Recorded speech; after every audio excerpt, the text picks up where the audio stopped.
All right, so today we're diving into something Yeah, pretty important, I would say, for a right. lot of people. Very much so. We're talking about the global market for treating Right. painful intercourse or dyspareunia, Yeah. which, when you look at the numbers, it's actually, It's huge. yeah, it's more common than a Yeah, lot of people would think, I think. I think so, yeah. And so you were kind enough to share a pretty in-depth Hmm. market research report Yeah, from Cognitive Market Research, their global edition from 2025. So right. fresh off the presses, really, Yeah, it just came out in February. from February. Yeah. So, Very recent. we want to go a little bit deeper than just the No. numbers in this deep dive. Hmm. We want to really understand what are the trends, Right. what are the growth areas, what's driving this Yeah. whole market. Yeah, I mean, this report really has a Yeah. ton of information. Ag- And I think what we really want to get to is, like, what are the big takeaways? Yeah. What are yeah. the things that we should really be paying attention to? Yeah, what are the big, shifts, the growth areas, and then what are the underlying reasons why those are happening? Absolutely. So jumping right in, I mean, Yeah. they say right off the bat that the global market Right. is expected to hit $792.84 million In 2025. in 2025, which Yeah. is a pretty substantial number. That's a pretty significant chunk of change. Yeah, but it doesn't stop there, right? Projected to. It continues to grow quite a bit, actually. Yeah, they say it should reach 1162.49 million by 2033.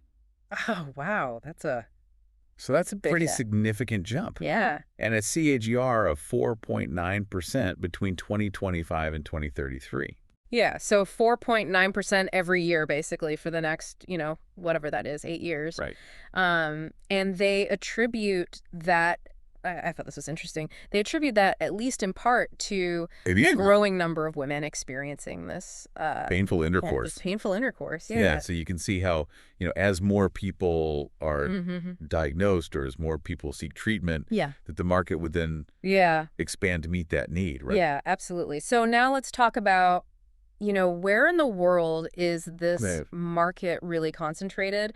And it seems like North America is A huge player. pretty big player. Yeah, North America currently has over 40% of the global market, Wow. with a size of 293.35 million In 2025. in 2025. And it's projected to grow, a CAGR of 3.4%. From 2025 to 2033. From 2025 to 2033 to a total market size of 383.6 million. Yeah, so still a pretty good chunk of change, right? Yeah, and even breaking it down further, the U.S. alone is to 31.45 million in 2025 with a 3.2% CSBR. Right. Canada's a little bit higher at 4.2%, but a much smaller Right. market at 35.2 million, and then Mexico at 26.69 million and 3.9. a 3.9 CSBR. Yeah, so they're all kind of clustered together Yeah. in terms of their growth.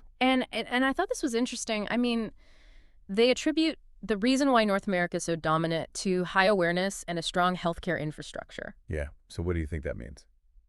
I think that means that, maybe in North America there's more media coverage, there's more Yeah. public health initiatives around this. Right.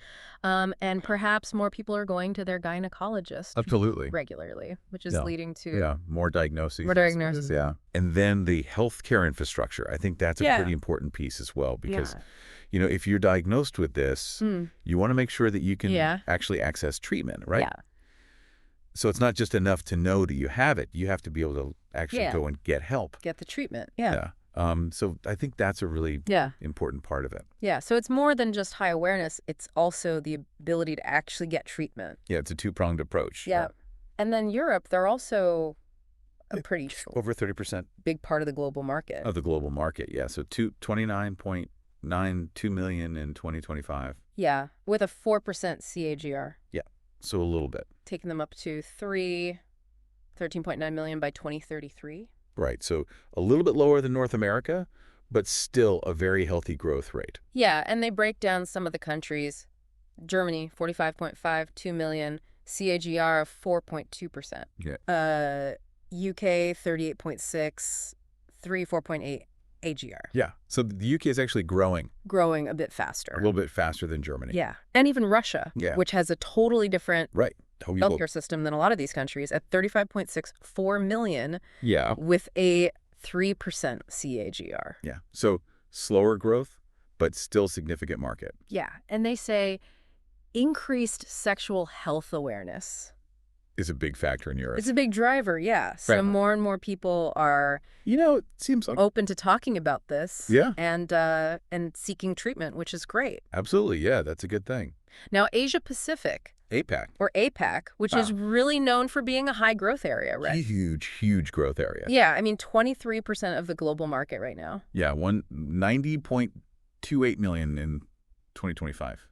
But a CAGR of 7.6%, Yeah. up to 341.2 million by 2033. So they're really good. that's a big Catch up to Europe and North America. that's a big jump. In terms of market size, Yeah, and you see China, huge market. a big market, 79.92 million, CAGR of 7.1%. Right. But India, wow, 19.3 million with a 9.5% CAGR. Yeah, so India's going to be That's a a major player in the future, really big growth area. it seems like. And they really attribute that to, Expanding healthcare access, yeah, which makes sense, right? Yeah.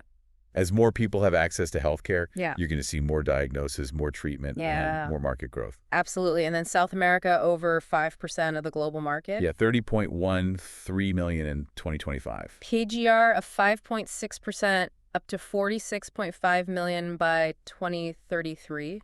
Yeah, and Brazil's a key market there at 12.89 million. 6.2 CAGR. And Yeah. then the Middle East, a little bit smaller market, only about 2%, but Yeah, but 31.71 million in 2025.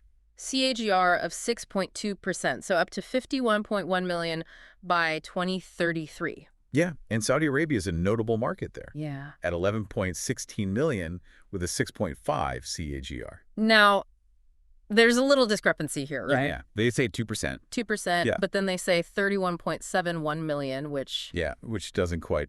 doesn't really add up. So, Right, so we're just reporting the figures as they appear in the report. yeah, just a little bit of a, A little bit of a asterisk there. an oddity, yeah. And then Africa, about 1% of global revenue. 17.44 million in 2025. CAGR of 5.2%.